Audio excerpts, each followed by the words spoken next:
Hey everyone, a very warm welcome to learn simple English.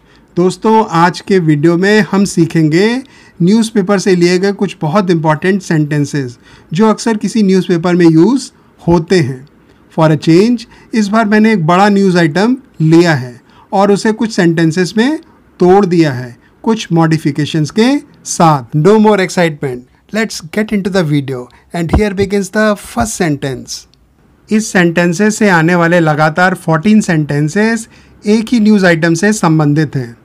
इस news के अनुसार एक कपल ने प्रीस्ट यानी पुजारियों को ठगा था। सारे सेंटेंसेस इंटरेस्टिंग हैं, इसलिए वीडियो स्किप ना करें। A couple was arrested for duping 16 priest. A couple was arrested for duping 16 priest. एक दंपति को 60 पुजारियों को धोखा देने के आरोप में गिरफ्तार किया गया। कपल यानी दंपति या जोड़ा या फिर हस्बैंड और वाइफ। प्रीस्ट यानी पुजारी। ड्यूप यानी धोखा देना या ठगना। The priest perform puja for 14 days to find hidden treasure. The priest perform puja for 14 days to find hidden treasure. पुजारियों ने छिपे हुए खजाने का पता लगाने के लिए 14 दिनों तक पूजा की। पूजा करने के लिए परफॉर्म शब्द का प्रयोग किया जाता है। हिडन यानी छिपा हुआ, ट्रेजर यानी खजाना। The couple had collected donation from the villagers to perform the puja. The couple had collected donation from the villagers to perform the puja. दंपति ने पूजा करने के लिए ग्रामीणों से चंदा इकट्ठा किया था। कलेक्ट यानी इकट्ठा करना, डोनेशन यानी चंदा। विलेजर्स यानी ग्रामीणों यानी जो गांव में रहते हैं। The matter came to light after a priest filed a complaint against the couple. The matter came to light after a priest filed a complaint against the couple. मामला एक पुजारी के दंपति के खिलाफ शिकायत दर्ज करने के बाद सामने आया।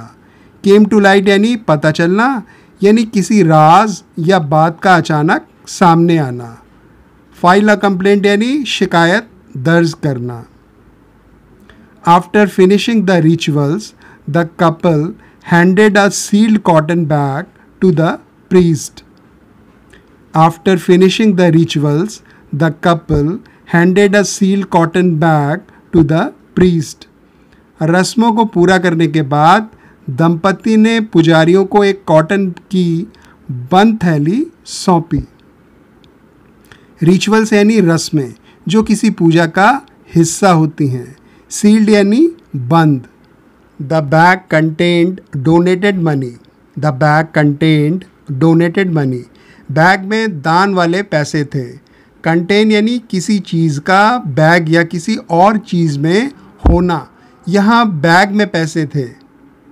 The couple requested them to open it letter.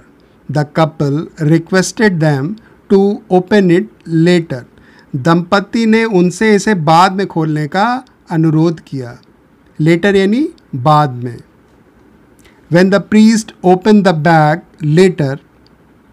When the priest opened the bag later, जब बाद में पुजारियों ने बैग खोला, they found that most of the notes in it were fake.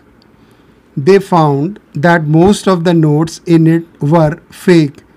उन्होंने पाया कि इसमें ज़्यादातर नोट नकली थे। फेक यानी नकली और फाइंड की सेकेंड फॉर्म ऑफ वर्ब होती है। The police found out that the couple duped priests and villagers in the same manner in other villages also. The police found out that the couple duped priests and villagers in the same manner in other villages also. Police को पता चला कि दंपति ने पुजारियों और ग्रामीणों को इसी तरह से दूसरे गांवों में भी ठगा। इन द सेम मैनर यानी उसी तरीके से। ये सिंपल पास्ट टेंस का सेंटेंस है। न्यूज़पेपर में अधिकतर सिंपल पास्ट का यूज़ होता है, कभी एक्टिव वॉइस में तो कभी पैसिव वॉइस में। Their modus operandi was to collect money from villagers in the form of donations. Their modus operandi was to collect money from villagers in the form of donations.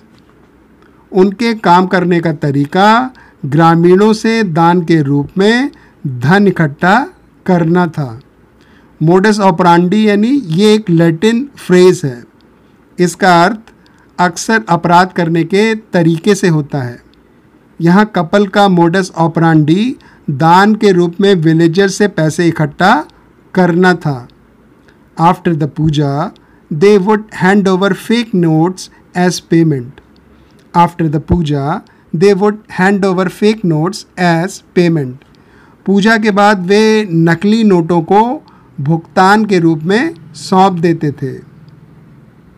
Would का use उनकी past की आदत की ओर इशारा करता है, यानी वो ऐसा काम किया करते थे. हैंड ओवर यानी सौंपना, पेमेंट यानी भुगतान.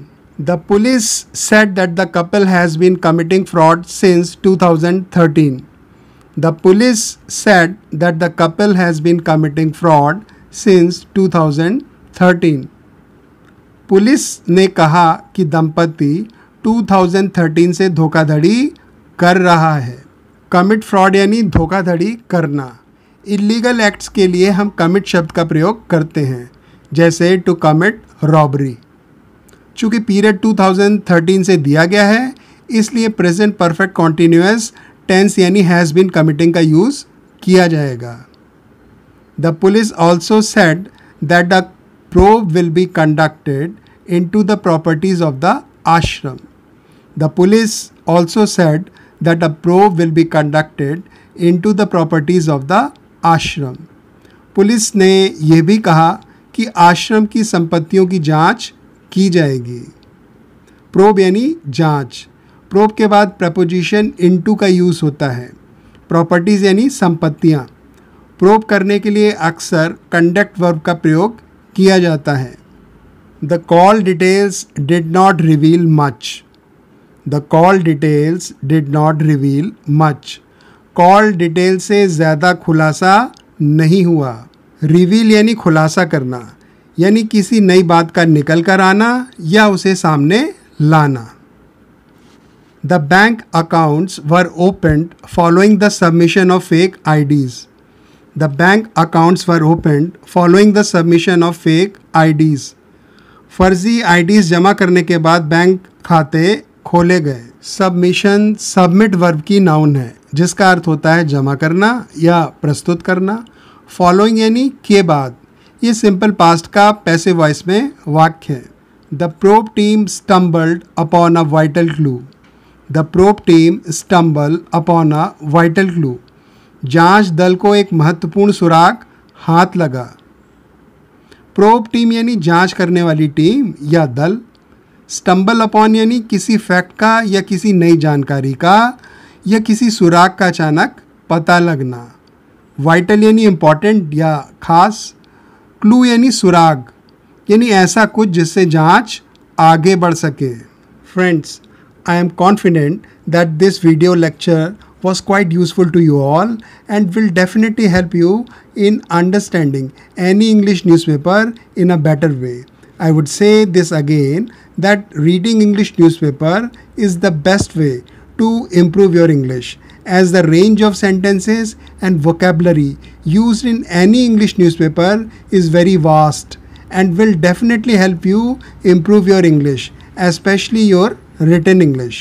Presently, I have been using easier sentences to enable you to get a feel of the kind of vocabulary used even in easier sentences. Stay tuned and continue to extend your support so that I am motivated to make more such videos. It's time to sign off. Take care and keep learning and improving your English. I will catch you soon in my next video. Bye friends.